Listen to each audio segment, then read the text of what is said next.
Why are they doing Amy Coney Barrett like this? This video is brought to you by TatumReport.com. TatumReport.com. Get the link in the description section. Make sure you like, subscribe to the channel, hit the bell so you can get notifications anytime I go live or make a video. Make sure you subscribe to my channel. Hit that join button so you can join the Tatum Squad. Like this video, comment on this video, share this video. Let's get into this. So it's hard for me to say her name. It's almost like a tongue twister for me. But Amy Coney Barrett, this woman seems to be one of the most exceptional women in America. She's going through all of these hearings and explaining nuances of court proceedings and precedent that has been set in case law. And I mean, she's going through the whole gamut with no notes. Zero, zilch, no notes. Nobody writing nothing down and scanning nothing and doing it. She got it all in her brain. She is one of the most brilliant people. It appears she's one of the most brilliant people in general, let alone being a woman. She's one of the most brilliant people. How can she know all that? That means she's thorough in what she's doing.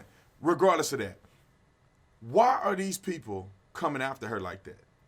I don't get it. Democrats, and if Republicans were doing the same thing, I wouldn't into politics long ago when they were confirming these other people, Kagan and all these other people. But if Republicans are doing what the Democrats are doing, they should be ashamed of themselves. There's no reason that because this person does not align with your party views, is not aligned with your presidential picks, meaning that since Trump picked her and not Obama, that you somehow have to interrogate her as if she's less than a human.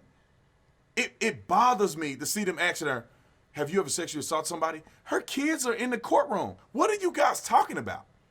What are you even saying right now? So you telling me you think that she's been lying all of this time, and when it's time for her to be a Supreme Court justice, all of a sudden she's gonna tell you the truth. All of a sudden it's gonna come out that she's some bad, crazy person. What Supreme Court justice have that ever happened to? Not that I know of. I don't have any knowledge of anybody. If you are being nominated, we should at least respect the fact that you're being nominated by the President of the United States and respect the fact that that person is the president and that you have a history of successes that led you to this point. You're not just coming out the street and saying, oh, we're going to pick this random person that we saw on Skid Row. It's like, no, this person has a history. Just like Brett Kavanaugh had an impeccable history. They had to go back and lie on something in high school that never happened. High school. The Joker went to college. He was like a judge, I think, for like 20 years. And you had to go back to high school with some girl that lied, that said he didn't even go all the way. He just pushed up against her and was forceful, but never did anything. High school? Yeah. Now, if he did it, that'll be a difference. She have no information. She lied. She made it up. That Blasey Ford was a liar. She deserved to be in prison right now. She lied. She made that up. That didn't happen to her. There's no way in the world that you had this interaction with a dude and you walked 8 miles home and you don't remember how you got home. Your feet wasn't bleeding. Nobody saw you come in the house after walking 8 miles in the middle of the night as a young girl, scared. But you remember you drank beer, though.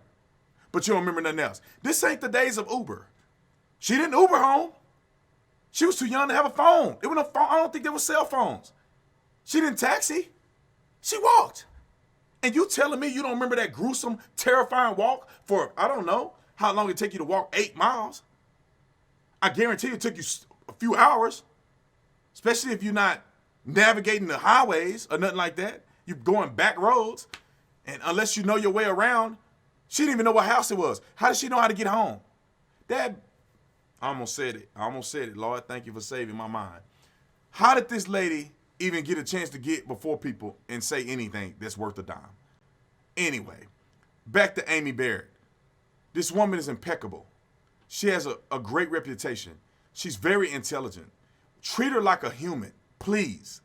Get the partisan BS out of the way and just treat the woman like she's going to be confirmed.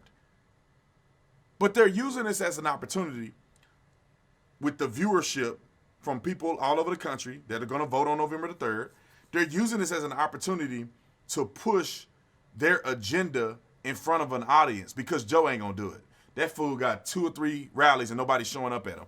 And he's not traveling like Donald Trump going all over the country. And they thought the COVID had Mr. Trump, but he shaking it off, shaking it off, shaking it off. He's shaking it off. And so, anyway, U of A is calling me. My college, I graduated. What, y'all want some money from me? Anyway, they calling me right now, distracting me. But they were using it as an opportunity to push a political agenda, but we're not going for it. Treat Amy Coney Barry like you're supposed to, and we won't have no problems. She will be confirmed. We will have more conservatives on the court. They're not going to be able to pack the court because we're going to spank their in November in the 2020 election. But anyway, let me get out of here because I'll talk for 3 or 4 more hours about Amy Barrett because I think she's a tremendous person. Everybody can see. Listen, Ray Charles can see and Stevie don't have to wonder how great she is. So stop playing games. Get the lady confirmed. I love you guys. I'll see you on the next one. Make sure you visit TatumReport.com. I'm out.